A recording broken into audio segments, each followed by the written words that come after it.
Pero in fairness, ang gandang tingnan ng ating meatloaf.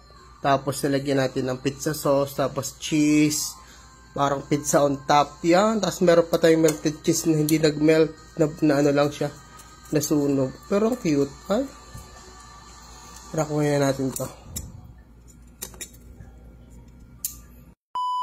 Yan mga giliw, luto tayo na rin. Tinan niya ako nung aking gagawin diyan. Try natin gawing meatloaf with toppings na parang pizza. Let's go.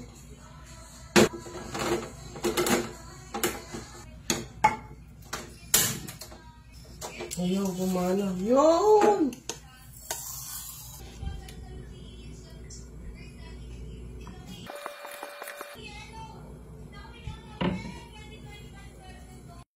Yun. Kaya magkasa dito. Lagyan na ng mantika. At yan. Sa gitna. Yun, tamang-tamang slice. Okay. Siyempre, gagamit tayo nito. Yan. Pizza sauce, pineapple bits, at saka mushroom. Lagyan natin to sauce.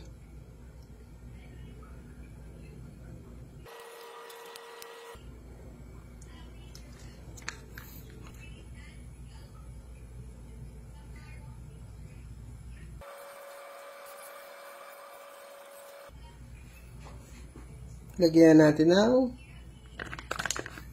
mushroom.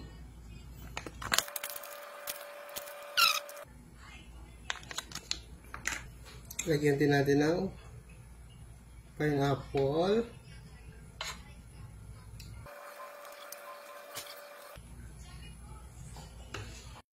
Ang di mawawala ang ating mozzarella cheddar cheese by Cheese Boy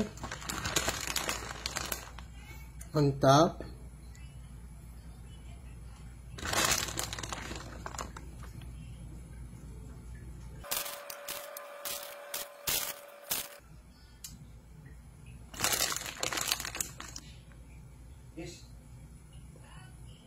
Yan.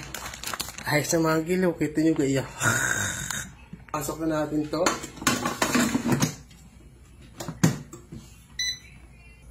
$180.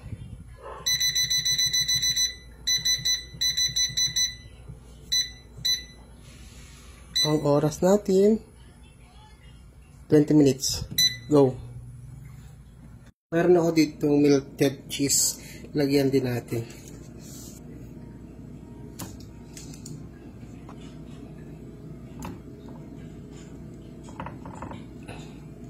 Sa 8.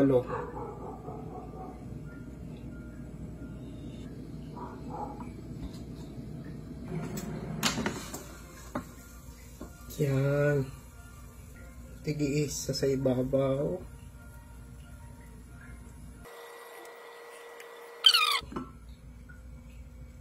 Okay, balik natin.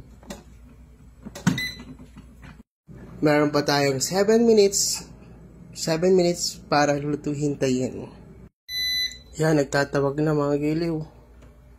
Let's see. Yung cheese yata hindi natunaw eh. Kaganda. Parang naging chocolate. Ba't hindi natunaw? Pero ang ganda. Parang marshmallow mga giliw. Tignan natin ito. The moment of truth. Pero in fairness, ang gandang tingnan ng ating meatloaf. Tapos nilagyan natin ng pizza sauce, tapos cheese, parang pizza on top. Yan, tapos meron pa tayong melted cheese na hindi nag-melt, na ano lang siya, nasunog. Pero ang cute. Ay, rakuhin na natin to. Ay, kita nyo ko yun. Ang cute. Bago ang amoy, kung maamoy nyo, ay 10 of 10 ang bango.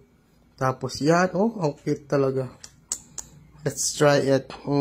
Lagyan natin ng hot sauce at saka mayo para the best feeling of tasting. Yan mga giliw, lagyan natin ng Japanese mayo para mas masarap.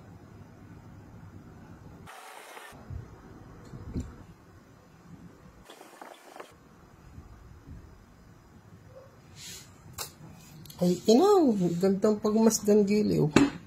Titikman natin mga giliw. Ay, excited na ako ng lasa nito. Dito tayo sa malaking cheese. Itikman natin. Uy, nice.